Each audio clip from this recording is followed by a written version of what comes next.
ನಮಸ್ಕಾರ ವೀಕ್ಷಕರೇ, ನಾನು ನಿಮ್ಮ ಗಿರಿಧರ್ ಭಟ್.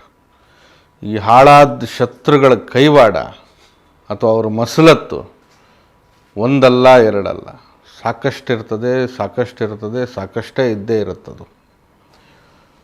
ವಿನಾಕಾರಣ ಒಬ್ಬ ಮನುಷ್ಯನನ್ನು ಎಷ್ಟು ಹಾಳುಗೆಡವಬೇಕು, ಎಷ್ಟು ಹಾಳು ಮಾಡಬೇಕು, ಯಾವ ರೀತಿಯಲ್ಲಿ ಅವನ ಸಂಸಾರ, ಅವನ ಜೀವನ ವ್ಯವಸ್ಥೆ, ಅವನ ಒಂದು ಪ್ರತಿಯೊಂದು ಕಾರ್ಯ ಕಲಾಪ ವ್ಯವಸ್ಥೆಗಳಲ್ಲಿ ಹಸ್ತಕ್ಷೇಪ ಮಾಡಿ ಒಟ್ಟು ಅವನು ಮೂರಾ ಬಟ್ಟೆ ಆಗಬೇಕು. ಆ ಒಂದು ನಿಟ್ಟಿನಲ್ಲಿ ಅವನೇನು ಕಾರ್ಯ ಕೆಲಸ ಮಾಡಬೇಕು ಆ ನಿಟ್ಟಿನಲ್ಲಿ ಆತ ಸಾಗ್ತಾ ಇರ್ತಾನೆ. ಅಪಪ್ರಚಾರದಿಂದ ಇರ್ಬೋದು, ತನ್ನ ಒಂದು ತೋಳುಬಲ, ಭುಜಬಲ, ಬಾಹುಬಲದಿಂದನೂ ಇರ್ಬೋದು, ಅಥವಾ ತನ್ನ ಹಿಂದೆ ಇರ್ತಕ್ಕಂಥ ಹಿಂಬಾಲಕರಿಂದನೂ ಇರ್ಬೋದು, ಅಥವಾ ವ್ಯಾವಹಾರಿಕವಾದಂಥ ಪೈಪೋಟಿ ಅಥವಾ ವಿನಾಕಾರಣ ತೊಂದರೆ ಕೊಡಬೇಕನ್ನೋ ಉದ್ದೇಶದಲ್ಲೇ ದುರ್ವರ್ತನೆ, ವ್ಯಾಪಾರ, ವ್ಯಾವಹಾರಿಕವಾದಂಥ ಕ್ಷೇತ್ರದಲ್ಲೂ ಇರ್ಬೋದು. ಜೊತೆಗೆ ಏನಂತಂದರೆ ಬಂಧುತ್ವ, ಬಳಗತ್ವದಲ್ಲಿ ಏನೋ ಒಂದು ರೀತಿಯಲ್ಲಿ ಶುಭ ಕಾರ್ಯಗಳಲ್ಲಿ ಬೇಕಂತ ಕಲ್ಲು ಹಾಕ್ತಕ್ಕಂಥ ಒಂದು ವ್ಯವಸ್ಥೆಯಿಂದನೂ ಇರ್ಬೋದು. ಹಾಗೆ ಯಾವುದೇ ರೀತಿಯಲ್ಲಿ ಕೂಡ ಅವನು ಎಲ್ಲೆಲ್ಲಿ ಯಾವ್ಯಾವ ರೀತಿಯಲ್ಲಿ ಸದೆ ಹೊಡಿಬೇಕು ಆ ವ್ಯಕ್ತಿನ ಆ ರೀತಿಯಲ್ಲಿ ಅವನು ಸದೆ ಬಡಿತಾನೆ ಹೋಗ್ತಾನೆ, ಅವನನ್ನು ಕೆಳಮಟ್ಟಕ್ಕೆ ನೂಗ್ತಾನೆ ಹೋಗ್ತಾನೆ, ತೊಂದರೆ ಮಾಡ್ತಾನೆ ಇರ್ತಾನೆ, ತೊಂದರೆ ಕೊಡ್ತಾನೆ ಇರ್ತಾನೆ. ಎಷ್ಟು ಅಂತ ಸಹಿಸ್ಕೊಳ್ಳೋದು, ಯಾಕೆ ಅಂತ ಸಹಿಸ್ಕೊಳ್ಬೇಕು. ಕೆಲವೊಮ್ಮೆ ಸಹಿಸ್ಕೊಳ್ಳೋದು ಕೂಡ ಅಪರಾಧ ಆಗ್ಬಿಡುತ್ತೆ. ವಿನಾಕಾರಣ ಅವನ ಮನೇಲಿ ಅವನು ಊಟ ಮಾಡ್ತಿರ್ತಾನೆ, ಅವನ ಪಾಟಿಗೆ ಅವ್ನು ನೆಮ್ಮದಿಯಾಗಿರ್ತಾನೆ, ಅವನೇನೋ ಕೆಲಸ ಮಾಡ್ಕೊಂಡು ಜೀವನ ನಡೆಸ್ಕೊಂಡು ಹೋಗ್ತಾ ಇರ್ತಾನೆ. ಎಲ್ಲೇ ಅವನು ಬೆಳೆದ ಉದ್ಧಾರ ಆದ, ಏನೋ ಒಂದು ಆದ ಅಂಥೇಳಿ ಅವನ ಮೇಲೆ ಇನ್ನಿಲ್ಲದಂತೆ ಅವನ ಮೇಲೆ ಹಗೆತನ, ಹೊಟ್ಟೆ ಉರಿಗೆ ಬೇಕಂತಲೇ ಹೋಗಿ ಮಾಟ ಮಂತ್ರ ತಂತ್ರಗಳನ್ನು ಮಾಡ್ಬೋದು, ಅಪಪ್ರಚಾರನ ಮಾಡ್ಬೋದು, ಅಥವಾ ಅವನಿಗೇನು ಎಲ್ಲಿ ದುಡ್ಡು ಕಾಸಿನ ಸವಲತ್ತು ಅನುಕೂಲ ಆಗ್ತಾ ಇದೆ ವ್ಯಾವಹಾರಿಕವಾಗಿ ಅಲ್ಲೋಗ್ಬಿಟ್ಟು ಕಲ್ಲು ಹಾಕೋದು. ಈ ದುರ್ಬುದ್ಧಿ, ದುರಾಲೋಚನೆ ಯಾಕೆ? ಒಟ್ಟು ಅವನಿಗೇನೋ ಒಂದು ರೀತಿಯಲ್ಲಿ ಖುಷಿ. ಇಲ್ಲಿ ಕಾರಣ ಇದೆ, ಕಾರಣ ಇಲ್ಲ ಅನ್ನೋದಲ್ಲ. ಇರುವಂತಹ ಸ್ಥಿತಿಯಲ್ಲಿ ತಾನು ಉದ್ಧಾರ ಆಗದೇ ಇದ್ದರೂ ಪರವಾಗಿಲ್ಲ, ಆತ ಮಾತ್ರ ಉದ್ಧಾರ ಆಗಬಾರ್ದು ಅನ್ನೋವಂಥ ಲೆಕ್ಕಾಚಾರನೇ ಹೆಚ್ಚಾಗಿ ನೋಡ್ತಾ ಇರ್ತೀವಿ. ಜೊತೆಗೇನಂತಂದರೆ ಮಾನಸಿಕವಾಗಿ ಆಟ ಆಡ್ತಾ ಇರ್ತಾನೆ. ಏನೋ ಒಂದು ರೀತಿಯಲ್ಲಿ ಕೆಲವೊಬ್ಬರು ಅಂದರೂ ಬಹಳ ಚಂದವಾಗಿ, ಅಂದವಾಗಿ, ಒಳ್ಳೆಯ ರೀತಿಯಲ್ಲಿ ಸಂಘ ಮಾಡಿ ಅವನನ್ನು ಮುಗಿಸಿಬಿಡುವಂಥ ಒಂದು ಹುನ್ನಾರದಲ್ಲಿ ಇರ್ತಾರೆ. ಪ್ರತಿಯೊಂದರಲ್ಲೂ ಕೂಡ ಅವನ ನಡೆ, ವಿಚಾರ, ವ್ಯವಸ್ಥೆ ಯಾವ ರೀತಿಯಲ್ಲಿದೆ ಅನ್ನೋದು ಅರ್ಥ ಮಾಡ್ಕೊಂಡು ಯಾವುದಾದ್ರೂ ಒಂದು ಸ್ವರೂಪವಾಗಿ ಆ ವ್ಯಕ್ತಿನ ಸಂಪೂರ್ಣವಾಗಿ ಮುಳುಗಿಸ್ಬೇಕು, ದಿಕ್ಕು ದಿವಾಳಿಯಾಗಿ ದೆಸೆ ಇಲ್ಲದೆ ಓಡಾಡಬೇಕು. ಹಾಗೆ ಆ ಒಂದು ಸ್ಥಿತಿಯಿಂದ ಇವನು ಮುಂದೆ ಬರಬೇಕು. ಹಾಗೆ ಇವನು ಒಂದು ರೀತಿಯಲ್ಲಿ ಗೆದ್ದೆ ಅನ್ನುವಂಥ ಅಹಂಭಾವನೆಯಲ್ಲಿ ಮುನ್ನಡಿಬೇಕು. ಇದೇ ಶತ್ರುವಿನ ಕೈವಾಡ ಸ್ಥಿತಿ. ಇದು ಬಳಗದಲ್ಲೂ ಇರುತ್ತದೆ, ಕೆಲವೊಮ್ಮೆ ಸ್ವತಃ ದಾಯಾದಿಗಳಲ್ಲೂ ಕಂಡುಬರುತ್ತೆ, ಸ್ನೇಹಿತ ವರ್ಗದಲ್ಲೂ ಇರುತ್ತೆ, ಸುತ್ತಮುತ್ತಲಿನ ಜನಗಳಿಂದನೂ ಕೂಡ ಇರುತ್ತೆ. ಯಾರೋ ಒಬ್ಬರು ಬಂದರು, ಏನೋ ಒಂದು ಸಣ್ಣದಾಗಿ ಮನೆ ತೊಗೊಂಡ್ರು, ಅಷ್ಟಕ್ಕೆ ಹೊಟ್ಟೆ ಉರಿ. ಅವನೇನೋ ಒಂದು ಬಿಲ್ಡಿಂಗ್ ಕಟ್ಬಿಟ್ಟ, ಇನ್ನೂ ಹೊಟ್ಟೆ ಉರಿ. ಅವನೇನೋ ಕಾರು ಬಂಗ್ಲೆ ಏನೋ ಚೆನ್ನಾಗಿದ್ದಾನೆ, ಚೆನ್ನಾಗಾದ, ದುಡ್ದ ಏನೋ ಒಂದು ಮಾಡ್ತಾ ಇದ್ದಾನೆ ಅಂದರೆ ಹೊಟ್ಟೆ ಉರಿ. ಯಾಕಂದರೆ ಇವನು ಅಲ್ಲೇ ಇರ್ತಾನೆ, ಹಾಗೇ ಇರ್ತಾನೆ, ಏನೂ ಉದ್ಧಾರ ಆಗಿರೋದಿಲ್ಲ. ಆದರೂ ಕೂಡ ಇನ್ನೊಬ್ಬ ಬೆಳೆದಿರೋದು ನೋಡಿ ಇವನಿಗೆ ಆಗ್ಬರೋದಿಲ್ಲ. ಅದು ಒಂದು ರೀತಿಯಲ್ಲಿ ಅವನಿಗೆ ಇದು ಮನಸ್ಸಿನಲ್ಲಿ ಕುದೀತಾ ಇರ್ತದೆ. ಇನ್ನು ಕೆಲವೊಬ್ಬರು ಶುಭ ಕಾರ್ಯಗಳು ಏನಾದರೂ ನಡೀತಾ ಇದೆ, ಬೆಳವಣಿಗೆ ಆಗ್ತಾ ಇದ್ದಾರೆ ಅಂದರೆ ಅವರೇ ಒಂದು ರೀತಿಯಲ್ಲಿ ಬಂದು ಚುಚ್ಚೋದು, ಅಥವಾ ಇಲ್ಲದೇ ಇರುವಂತಹ ವಿಷಯನ ಸೃಷ್ಟಿ ಮಾಡಿ ಹೇಳೋದು, ಅಪಪ್ರಚಾರ ಮಾಡೋದು, ಆ ವ್ಯಕ್ತಿಗೆ ಹೆಸರಿಗೆ ಮಣ್ಣು ಬಳಿಯುವಂಥ ಒಂದು ಕೆಲಸ ಮಾಡೋದು. ಒಟ್ಟಾರೆಯಾಗಿ ಯಾರೂ ಕೂಡ ಚಂದನಾಗಿರಬಾರ್ದು. ಎಲ್ಲರೂ ಕೂಡ ಅವನತಿಯಲ್ಲೇ ಇರಬೇಕು, ತಾನು ಮಾತ್ರ ಅವರನ್ನು ನೋಡ್ಕೊಳ್ಳುವಂಥ ಒಂದು ದೊಡ್ಡ ರಾಜನಂತೆ ಕಾಣಬೇಕು. ಆ ಒಂದು ಲೆಕ್ಕಾಚಾರದಲ್ಲಿ ತಂದೆ ನಡಿಬೇಕು. ಹಾಗೆ ತನ್ನ ವಿಚಾರನೇ ಎಲ್ಲರೂ ಕೂಡ ಪಾಲಿಸಬೇಕು. ಇಂಥ ಒಂದು ಅಹಂಭಾವನೆಯ ಈ ಶತ್ರು ಇರ್ತಾನಲ್ಲ, ಪ್ರತಿಯೊಂದರಲ್ಲೂ ಕೂಡ ತೊಂದರೆ ಕೊಡೋದೇ ಇವನ ಹವ್ಯಾಸ ಆಗಿರುತ್ತೆ. ಇವನು ಮಾಡ್ತಾನೆ, ಇಲ್ಲಿ ಅನುಭವಿಸೋದು ಹೇಳಿ ಪಾಪದ ಪ್ರಾಣಿಗಳಾಗಿರ್ತಾರೆ. ಯಾವುದೇ ರೀತಿಯಲ್ಲಿ ಅವ್ರಿಗೆ ಈ ಒಂದು ಮಸಲತ್ತು ಮಾಡೋದು, ಕುತಂತ್ರ ಮಾಡೋದು, ತಂತ್ರ ಮಾಡೋದು ಯಾವುದೂ ಗೊತ್ತಿಲ್ಲ. ತಾನಾಯಿತು, ತನ್ನ ಕೆಲಸ ಆಯಿತು, ತನ್ನ ಮನೆ ಆಯಿತು, ತನ್ನ ಮಕ್ಕಳು, ಹೆಂಡತಿ, ಜೀವನ ಅನ್ನೋವಂಥ ಒಂದು ವ್ಯವಸ್ಥೆಗೆ ಹೋಗ್ತಾ ಇರ್ತಾರೆ. ಏನೋ ಇತ್ತು, ಚೆನ್ನಾಗಿದ್ರು, ಇಲ್ಲ ಅಂದರೆ ಅದೇನೋ ಒಂದು ರೀತಿಯಲ್ಲಿ ಜೀವನ ಸಾಗಿಸ್ಕೊಂಡು ಹೋಗ್ತಾರೆ. ಇನ್ನೊಬ್ಬರು ಮುಂದೆ ಬೇಡುವಂಥ ಸ್ಥಿತಿಯಲ್ಲಿ ಇರೋದಿಲ್ಲ ಪಾಪ ಅವರು. ಇಂಥ ವ್ಯಕ್ತಿಗಳು ಮಾಡುವಂಥ ಒಂದು ದುರ್ವಿಚಾರ, ದುಷ್ಟ ನೋಟಗಳೇನಿರುತ್ತೆ, ಬದುಕೇ ಮೊದಲು ಕಷ್ಟ ಆಗಿರುತ್ತೆ. ಆ ಬದುಕಿನಲ್ಲಿ ಇದೊಂದು ಅನಗತ್ಯವಾಗಿ ತೊಂದರೆ ಕೊಡ್ತಾ ಇದ್ದಾಗ ಈ ಜನ ಏನು ಮಾಡಬೇಕು, ಇಂಥವ್ರು ಏನಾಗಬೇಕು, ಆತ ಮಾಡಿದ್ದೆಲ್ಲ ಅನುಭವಿಸ್ಬೇಕಾ, ಅಥವಾ ಆತನಿಗೆ ಜೀವ ಹುಜೂರ್ ಅಂತ ಹೇಳಿ ಕೈ ಕಟ್ಟಿ ನಿಲ್ಲಬೇಕಾ, ಅಥವಾ ನಮ್ಮ ಹಣೆ ಬರನೇ ಇಷ್ಟು ಅಂತ ಸುಮ್ಮನೆ ಆಗಬೇಕಾ?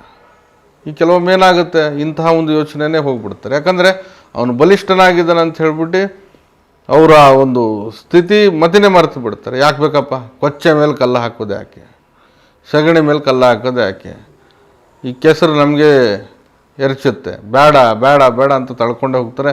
ಇವನು ಅಟ್ಟಹಾಸ ನಡೀತಾನೆ ಇರ್ತದೆ. ಯಾಕಂದರೆ ಅವನು ಬಾಹುಬಲ, ಜನ ಹಿಂದೆ ಏನೋ ಒಂದು ರೀತಿಯಲ್ಲಿ ಅವನು ದೊಡ್ಡ ಗಜಕೇಸರಿ ಥರ ಆಡ್ತಾ ಇರ್ತಾನೆ, ರಾಜಾದಿರಾಜನ ಥರ ಆಡ್ತಿರ್ತಾನೆ. ಇವ್ರಿಗೇನಂತಂದರೆ ಜೀವನ ಮಾಡೋರಿಗೆ ಇವೆಲ್ಲ ಯೋಚನೆ ಮಾಡ್ತಾ ಇರೋದಿಲ್ಲ. ಯಾಕೆ ಬೇಕು, ಏನೋ ಒಂದು ಜೀವನ ಮಾಡೋಣ, ಯಾಗಾದರೂ ಒಂದು ರೀತಿಯಲ್ಲಿ ಬೆಳವಣಿಗೆ ಆಗೋಣ ಅನ್ನೋವಂಥ ಒಂದು ಆಲೋಚನೆಯಲ್ಲೇ ಹೋಗ್ತಾ ಇರ್ತಾರೆ. ಈ ವ್ಯಕ್ತಿ ಹಿಂದೆ ಬಿದ್ದು ಇವ್ರ ಜೊತೆ ಇವರು ಜಗಳಕ್ಕೆ ನಿಂತ್ಕೊಂಡೆ ಅಥವಾ ಇವ್ರ ಜೊತೆನೇ ಇವರು ಕುತಂತ್ರ ಮಾಡ್ಕೊಂಡು ಕೂತ್ಕೊಂಡ್ರೆ ಬದುಕಾಗೋದಿಲ್ಲ. ಅವನಿಗೇನೋ ಮಾಡೋ ಕೆಲಸ ಇಲ್ಲ, ಹಾಗಂತ ಇವ್ರಿಗೂ ಮಾಡೋ ಕೆಲಸ ಇಲ್ಲ ಅಂತಲ್ಲ. ಹಾಗಾಗಿ ಕೆಲವೊಮ್ಮೆ ಇಂಥವ್ರನ್ನ ಎಷ್ಟು ದೂರನೋ ಅಷ್ಟು ದೂರ ತಳ್ಳಿ ಇಡೋದು ಬಹಳ ಒಳ್ಳೆಯದು. ಈ ಶತ್ರುತ್ವ ಹಗೆತನ ಅಂತ ಸಾಧಿಸಲಿಕ್ಕೆ ಅವರು ಮುಂದಿರ್ತಾರೆ. ಅವ್ರ ಕೆಲಸನೇ ಅದಿರ್ತದೆ. ಇವತ್ತು ಇವ್ರ ಮುಂದೆ ಇವ್ರನ್ನ ತುಳಿತಾರೆ, ಇನ್ನೊಬ್ರು ನಾಳೆ ಇನ್ನೊಬ್ರಿಗೆ ತುಳ್ಕೊಂಡು ಹೋಗ್ತಾರೆ. ಒಟ್ಟು ಇವರ ಅಟ್ಟಹಾಸ ಹೇಗಿದೆ ಅಂತಂದರೆ ಮಾನಸಿಕವಾಗಿ, ದೈಹಿಕವಾಗಿ ಎಲ್ಲ ರೀತಿಯಲ್ಲಿ ಬಲಗಳಲ್ಲೂ ಕೂಡ ವಿನಾಕಾರಣ ತೊಂದರೆ ಕೊಡ್ತಾ ಇನ್ನೊಬ್ಬರ ಜೀವನವನ್ನು ನಾಶ ಮಾಡೋದೇ ಇವರು ಉದ್ದೇಶ ಆಗಿರುತ್ತೆ. ಇಂತಹ ಶತ್ರುಗಳು ಅನೇಕ ರೀತಿಯಲ್ಲಿ ಬರ್ತಾರೆ. ಯಾವ ರೀತಿಯಲ್ಲಿ ಇಂಥವ್ರನ್ನ ಮಟ್ಟ ಹಾಕ್ಬೋದು, ಈ ಪರಿಸ್ಥಿತಿಯಿಂದ ನಾವು ಹೇಗೆ ಹೊರಗಡೆ ಬರಬೇಕು, ಈ ಶತ್ರುಗಳ ಉಪಟಳ ಉಪದ್ರವ ಇಂಥ ಒಂದು ಪರಿಸ್ಥಿತಿಗೆ ನಾವು ತಲೆ ತಗ್ಗಿಸ್ಬಿಟ್ಟು ನಿಲ್ಲಬೇಕಾ, ಅಥವಾ ಇವ್ರಿಗೆ ಹೇಳೋರು ಕೇಳೋರು ಯಾರೂ ಇರೋದಿಲ್ವಾ, ಅಥವಾ ಇಂಥವ್ರಿಂದ ಜೀವನ ಅನ್ನೋದು ಹಾಳು ಮಾಡ್ಕೊಳ್ತಾ ನಾವು ದಿನೇಕವಾಗಿ ಅನುಭವಿಸ್ತಾ ಇರ್ತಕ್ಕಂಥ ಕಷ್ಟ ಯಾರಿಗೂ ತಿಳಿಯೋದಿಲ್ವಾ? ಖಂಡಿತವಾಗಿ ನೋಡಿ, ಕೆಲವು ನಿರ್ಧಾರಗಳು ಬಹಳ ಅವಶ್ಯಕತೆ ಇರ್ತದೆ. ಕೆಲವೊಂದನ್ನು ಪ್ರಶ್ನೆ ಮಾಡೋದು ಕೂಡ ಬಹಳ ಅವಶ್ಯಕತೆ ಇರ್ತದೆ. ಸುಮ್ಮನೆ ನಾವು ಅದೇನೋ ಆಗ್ತಾ ಇದೆ ಅನ್ನೋವಂಥ ಒಂದು ವ್ಯವಸ್ಥೆಯಲ್ಲಿ ಸಹಿಸ್ಕೊಳ್ತೀವಿ ಅಂದರೆ ಅದು ಸಹಿಸ್ಕೊಳೋದು ಕೂಡ ತಪ್ಪಾಗ್ಬಿಡುತ್ತೆ. ಹಾಗೆ ಇಂಥವ್ರನ್ನ ಬಿಟ್ಟರೆ ಮತ್ತೆ ಇನ್ನಷ್ಟು 4 ಜೀವನ ಹಾಳು ಮಾಡ್ತಾರೆ, 4 ಜನರ ಹಾಳು ಮಾಡ್ತಾರೆ. ಹಾಗಾಗಿ ಯಾವ ರೀತಿಯಲ್ಲಿ ಇವರನ್ನು ಪರಿಹರಿಸಬೇಕು, ಯಾವ ರೀತಿಯಲ್ಲಿ ಇವರನ್ನು ಎಲ್ಲಿಡಬೇಕು, ಆ ಒಂದು ಸ್ಥಿತಿಯಲ್ಲಿ ಯೋಚನೆ ಮಾಡತಕ್ಕಂಥದ್ದು ಧರ್ಮ ವಿಷಯ ಒಂದು ಸಂಬಂಧಿತವಾಗಿ ಇದ್ದೇ ಇರುತ್ತೆ. ಆ ಯೋಚನಾಶೀಲತೆ ಅನ್ನೋದು ಬಹಳ ಅವಶ್ಯಕತೆ ಇದೆ. ಇರಲಿ ಬಿಡು ಅಂದರೆ ಅದು ಮೈ ಮೇಲೆ ಬಂದಿರುತ್ತೆ. ಎಲ್ಲೋ ಒಂದು ಪ್ರವಾಹ ಬರುತ್ತೆ, ಬರಲಿ ಬಿಡು ಅಂದರೆ ನಾಳೆ ನಮ್ಮನ್ನೇ ಕೊಚ್ಕೊಂಡು ಹೋಗೋದು. ಹಾಗಾಗಿ ಅದನ್ನು ಆದಷ್ಟು ನಾವು ಯೋಚನೆ ಮಾಡಿ ತಡೆಗೋಡೆನೋ ಮತ್ತೊಂದು ಏನೋ ಒಂದು ನಿರ್ಮಾಣ ಮಾಡಿಕೊಂಡು ನಮ್ಮ ಜೀವನ ನಾವು ಸೇಫ್ಟಿಯಾಗಿ ನೋಡ್ಕೊಂಡು ಹೋಗೋದು ಬಹಳ ಒಳ್ಳೆಯದು. ಇನ್ನೊಬ್ಬರು ಹಾಳು ಮಾಡೋದು ಬೇಡ, ಅವ್ನು ಮಾಡ್ದ ಅಂತ ಹೇಳಿ ನಾವು ಮಾಡೋದಲ್ಲ. ಒಟ್ಟು ನಮ್ಮನ್ನು ನಾವು ರಕ್ಷಣೆ ಪಡ್ಕೊಳ್ಳೋದು ಬಹಳ ಒಳ್ಳೆಯದಿರುತ್ತೆ ಅನ್ನೋದು ನನ್ನ ಒಂದು ಅಭಿಪ್ರಾಯ. ಇಂತಹ ಸಾರ್ವಕಾಲಿಕವಾಗಿ ಶತ್ರುಗಳು ನಿಮ್ಮನ್ನು ಬಹಳಷ್ಟು ನೋವು, ತೊಂದರೆ, ಯಾತನೆ, ಸಮಸ್ಯಾಭರಿತವಾಗಿ ಕಾಡಾಟ ಕೊಡ್ತಾ ನಿಮ್ಮನ್ನು ಒಂದು ರೀತಿಯಲ್ಲಿ ಬೇರೆ ಒಂದು ಸ್ಥಿತಿಗತಿಗಳಲ್ಲಿ ನಿಮ್ಮನ್ನು ತೊಂದರೆ ಮಾಡ್ತಾ ಇದ್ದರೆ ಈ ಒಂದು ಪರಿಹಾರ ಇದೆಯಲ್ಲ ಖಂಡಿತವಾಗಿ ನಿಮಗೆ ಫಲಿತಾಂಶ ಕೊಡುತ್ತೆ. ನೋಡಿ, ಒಂದು ಕಬ್ಬಿಣದ ಪಾತ್ರೆಯನ್ನು ತೆಗೆದುಕೊಳ್ಳಿ. ಕಬ್ಬಿಣದ ಪಾತ್ರೆ ಯಾವುದೋ ಗಿಂಡ್ಲಿ ಸಿಗ್ತಾವೆ ನಿಮಗೆ, ಪಾತ್ರೆಯನ್ನು ತೆಗೆದುಕೊಳ್ಳಿ. ಈ ಸಿಮೆಂಟು ಜಲ್ಲಿಕಲ್ಲು ಹಾಕ್ತಾರಲ್ಲ ಆ ಒಂದು ಪಾತ್ರೆ ಇದ್ದರೂ ಸಾಕು, ತೊಂದರೆ ಇಲ್ಲ.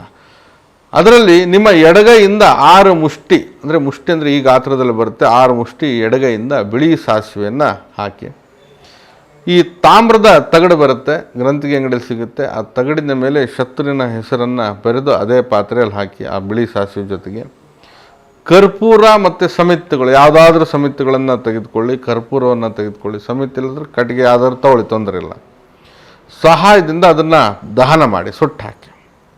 ಆ ಸುಡುವಂಥ ಸಂದರ್ಭದಲ್ಲಿ ನೀವು ಈ ಮಂತ್ರವನ್ನು ಹೇಳಬೇಕು. ಓಂ ಹ್ರೀಂ ಶ್ರೀಂ ಕ್ಲೀಂ ಬ್ಲೂಂ ನಮ.